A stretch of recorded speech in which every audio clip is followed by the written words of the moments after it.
हाय दोस्तों, कैसे हैं आप लोग। ऑल इन वन इकोनॉमिक्स में आप लोगों का स्वागत है। आज एक नया टॉपिक है, इन्फ्लेशन। इन्फ्लेशन, मुद्रास्फीति। अब ये सुन के बड़ा टफ लगता है यार, इन्फ्लेशन मुद्रास्फीति क्या होगी। बहुत ही आसान भाषा में आप लोगों को समझाता हूँ। क्यों? मैं आप लोगों को व्यवहारिक तौर पर जोड़ के चलूंगा। देखिए, इन्फ्लेशन को हिंदी में कहते हैं मुद्रास्फीति। अब मुद्रास्फीति को भी अपनी भाषा में जोड़ के आपको बताता हूं। मुद्रास्फीति मतलब महंगाई। अगर कोई इन्फ्लेशन की बात करे तो सीधे समझ जाए ये महंगाई की बात कर रहा है। अब हम आज पढ़ेंगे टाइप्स ऑफ इन्फ्लेशन, मुद्रास्फीति के प्रकार। इसको पढ़ने से पहले मैं आप लोगों को कुछ बताना चाहता हूं। देखिए, मुद्रास्फीति के प्रकार भी अलग अलग टाइप के हैं। एक प्रकार है कि कारण क्या है मुद्रास्फीति का, एक है कि इसके स्टेप क्या है। हम दोनों पर चर्चा करते हैं। पहले हम उन मुद्रास्फीति के टाइप पर बात करते हैं जो एक रीजन को भी बताते हैं, कारण को भी बताते हैं। आइए समझिए। पहली है मांग प्रेरित स्फीति। क्या? डिमांड। कि डिमांड के कारण मुद्रास्फीति इन्फ्लेशन कैसे आ रहा है। बड़ा अटपटा लगता है सुनने में कि यार, मांग के कारण अगर हम डिमांड कर रहे हैं तो उसके कारण महंगाई कैसे आ रही है। इसको समझिए कैसे। देखिए, 5 लोग हैं और मेरे पास पेन एक है, और सेलर जो बेचने वाला, मैं सेलर हूं, मेरे पास एक पेन है। मेरे पास 3 लोग इस पेन को खरीदने के लिए आ गए।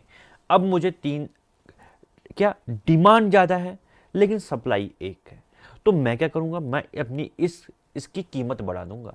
मैं कहूंगा 5 की जगह में इसकी कीमत 8 है। अब तुम 3 लोगों में से इसको जो खरीदना चाहता है खरीद लो। तो उन 3 लोगों के लिए यह वस्तु अब महंगी हुई ना, तो उनके डिमांड के कारण जो महंगाई हुई, इसे कहते हैं डिमांडफुल इन्फ्लेशन। डिमांड हम कर रहे हैं, उसके कारण जो इन्फ्लेशन हो रहा है उसको मांग प्रेरित इन्फ्लेशन कहा जाता है। अब दूसरी बात है कि लागत के कारण महंगाई कैसे आ रही है। अब उसको भी मैं इसी पेन में आप लोगों को समझाता हूं। देखिए, ये पेन थी 5 रुपए की। अब हुआ कि जो इसमें इंक और प्लास्टिक है, इनकी कीमत बढ़ गई। अगर इनकी कीमत बढ़ी तो इन पेन को बनाने के लिए मुझे वो वस्तु खरीदनी पड़ेंगी, प्लास्टिक और इंक। और उनकी कीमत बढ़ी तो अब ये पेन जो पहले 2 रुपए का बन रहा था, अब ये 5 रुपए का बनेगा। और 5 रुपए का बन रहा है तो मैं 5 का क्यों बेचूंगा, मैं तो इसको 10 रुपए का बेचूंगा। तो हुआ ना, लागत जो कॉस्ट है, जो कॉस्ट के बढ़ने के कारण जो इसकी स्थिति में जो इसके रेट में जो अंतर आ गया, उसे कहते हैं लागत जन्य स्फीति। यह तो 2 रीजन ऐसे हैं जो आपको लागत, कॉस्ट, ये दो रीजन ऐसे हैं जो आपको बताते हैं कि मुद्रास्फीति किस प्रकार आती है। ये प्रकार है, ये भी एक प्रकार है। लेकिन अब टाइप्स ऑफ स्टेप की बात करता है, जैसे क्रीपिंग। ये क्रीपिंग इन्फ्लेशन है कि आपको रेंगना, एक कोई वस्तु ऐसे रेंगती है जैसे सांप चलता है। सांप चलता भी है लेकिन वो इतनी तरीके से नहीं, जैसे बंदूक की गोली सीधे जाती है लेकिन सांप तिरछा जाता है, तो उनकी स्पीड में काफी अंतर है।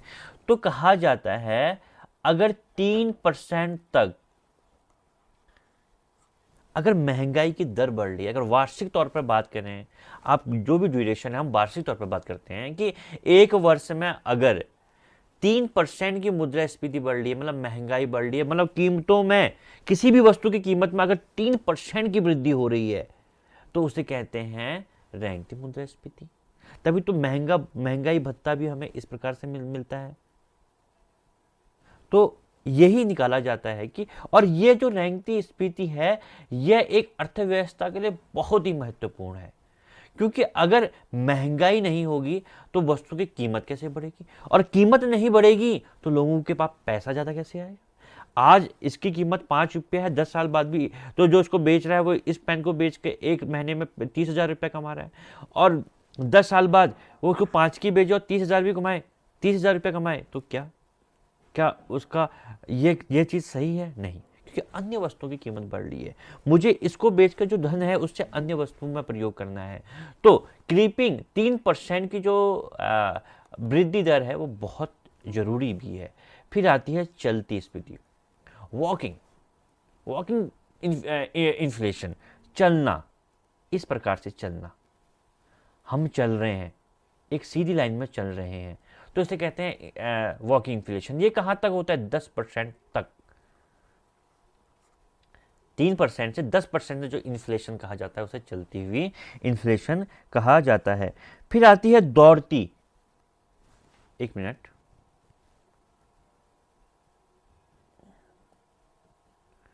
फिर जो इन्फ्लेशन की हम बात करते हैं वो है दौड़ती हुई इन्फ्लेशन,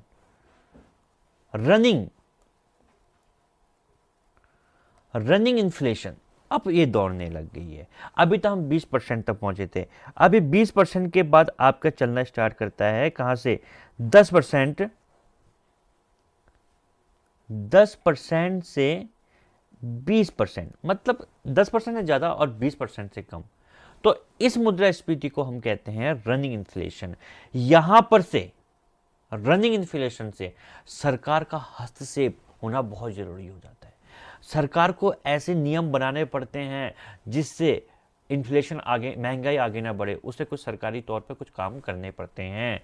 अब मैं थोड़ा आगे बताता हूं। इसे कहते हैं कूदती इन्फ्लेशन, इसे कहते हैं ग्लोपिंग इन्फ्लेशन, कूदती हुई। अब वो कूद के चल रही है।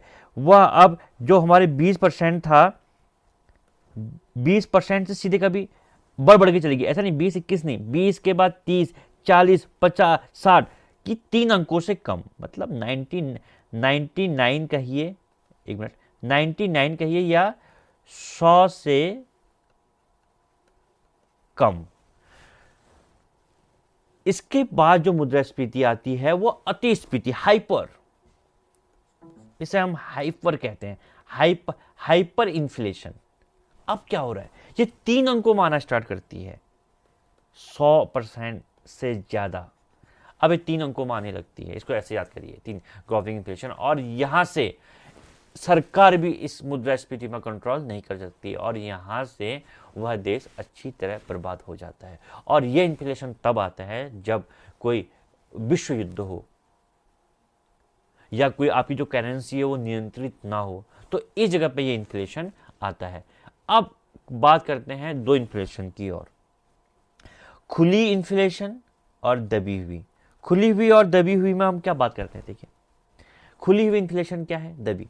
खुली हुई इन्फ्लेशन का अर्थ है कि सरकार का कोई हस्तक्षेप ना होना, और दबी हुई सरकार ऐसे कुछ काम कर रही है, ऐसा नियंत्रण रख रही है जिससे मुद्रास्फीति को रोका जाता है। यह 2 इन्फ्लेशन है। इसको ओपन भी कह सकते हैं आप और इसको क्लोज भी कह सकते हैं। तो ये 2 इन्फ्लेशन है। और खुली हुई में सरकार कुछ नहीं देखती, जैसा हो रहा है होने दीजिए। और यह एक अच्छे देश की निशानी नहीं है। यह उन देशों में होता है जहां सरकार का कोई नियंत्रण नहीं होता, और ऐसा मुश्किल ही होता है। लेकिन दबी हुई मुद्रास्फीति हर देश में होती है, और जिस टाइम इस मुद्रास्फीति को छोड़ा जाता है तो उसके बाद हाइपर इन्फ्लेशन आ जाता है, अगर सरकार सही तरीके से नियंत्रित न कर दे। लेकिन दबी इन्फ्लेशन में, दबी हुई मुद्रास्फीति में अगर सरकार नियंत्रण करते तो सब कुछ सही हो सकता है, लेकिन नियंत्रित नहीं करे तो हाइपर इन्फ्लेशन में बढ़ जाती है। तो ये था एक इन्फ्लेशन के बारे में आप लोगों को थोड़ी सी जानकारी। आई होप आशा करता हूँ कि आप लोगों को मेरा ये टॉपिक अच्छा लगा होगा, और इन फ्यूचर आपको और वीडियो भी मिलेंगे इसी तरह। तो आप अपना फीडबैक जरूर दें, कमेंट करें, लाइक करें, सब्सक्राइब करें और अपने दोस्तों को शेयर करें, और आप मांग करें कि आपको अगला टॉपिक क्या पढ़ना है। तो thank you so much for watching my video. Thank you.